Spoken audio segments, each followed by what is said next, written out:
Bago kayo umupo, at nahanay ng maayos kami ang mga upuan at hinahanap ng paligid po kayo sa lahat. Maaari ko ito kunin at ilagay sa ito. Umupo na. Ngayon ay magtatala ako kung sino ang lumigal sa klase. Kung tatawagin ang pangalan sa kailangan natin. Akala, Balikan, Stasyon, Onglero, Ramirez, Estadio, Angusay, wala akong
May hinanda akong maikling motivasyon sa inyo. Sa inyong upuan, may nakalagay dyan sa ilalim na nag-iisang papel. Sa isang papel, may nakalagay dyan na isang hanggang 5. So, merong isa na estudyante na walang papel. Ang pangalan ng palaro nito ay Liberation. Ang inyong una niyan, kailangan nyo sa akin na nakasulat dyan pangatlong beses. At dapat malakas sa inyong dyan. Pagkatapos, diba, nakasulat dyan na Ingles. So, mayroon yung talagang salita sa Pilipino na katulungan sa aking tatalakayan ngayon. Sino nakapulot ng isa? Maaari mo ba naman sa akin?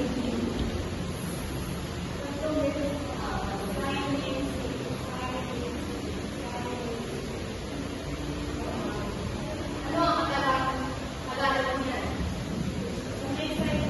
Magaling.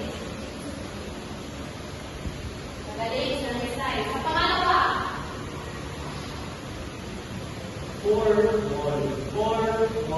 Formal. ano ang talaga? Formal. Mahusay. Sa pangatlo, count, row, one. Count, row, one. Count, row, one. Ang basta kulitan ng Tagalog ay katawan. Tama. Sa pang-apat, wawkat. Tama. Sa pang-lima,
Ano ang ito?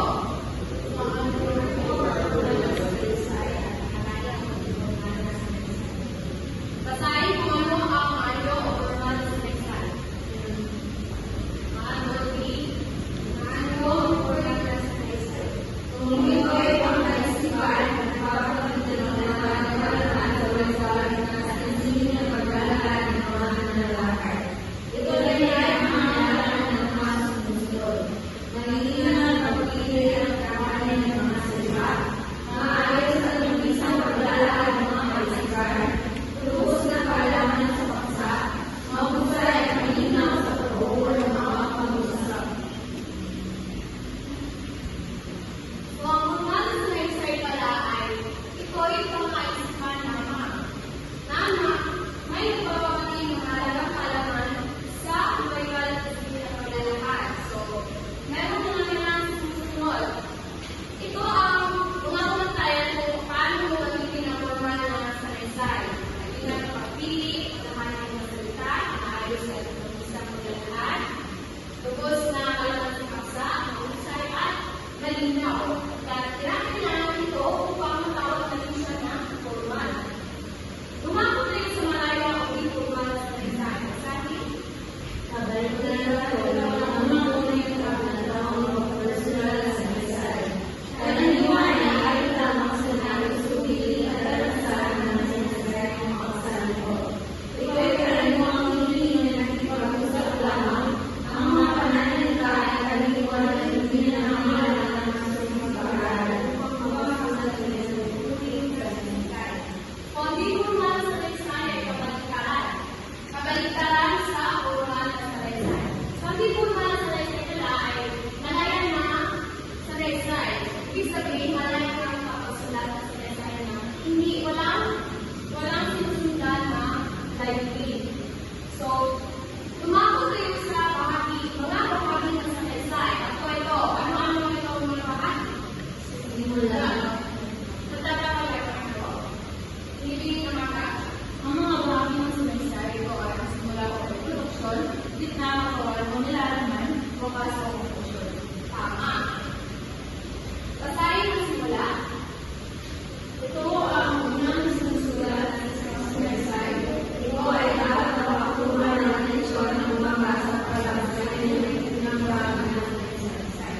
Pwede ito isulat sa parang pasakawan ng highlight. Unang pinakakunan hanggang sa mga maliit na detalye. Pagdadalawan, magbibigay din ang institusyon sa paksa. Matawag pansin ng mag-usap, kasama ang usap sa mga atensyon ng nagbabasa. Isabihan, isang sabihan sa lalaki ng mga pagbibigay ng mga buhay ng salaysay. Salaysay, isang explanation ng salaysay. So, simula pala ay dapat palang makatuo kayo ng makatuwa ng atensyon ng inyong pambabasa. So, sapagkat kailangan nito para hindi siya, basahin. Hindi siya boring. Hindi siya boring. Sa simula pa lang,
lahat ng tungkol sa salaysay, sa mga uri ng salaysay, sa bahagi ng salaysay, ay magkaroon tayo ng pasunod.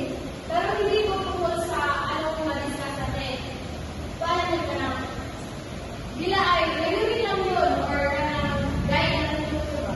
So, sa inyong pasulit, simula ng salaysay, maaari ka rin ang normal o informal na salaysay, ang pipiliin ng mga process ng pagsa. Tungkol ba sa pandemya, pagkawin ng illegal na droga, pag-shot at over-shot. So, yan dito sa isang buong papel. Bibigyan mo lamang kayo ng 10 minuto upang makabuo ng salaysay. Pagpipilian nyo lamang ang normal o informal sa payo sa ilan naman sa paksalanan ng gagawa ng salaysay.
Tapos na ba? Oo. Kung gayon ay masahin sa harapan ang mga papel.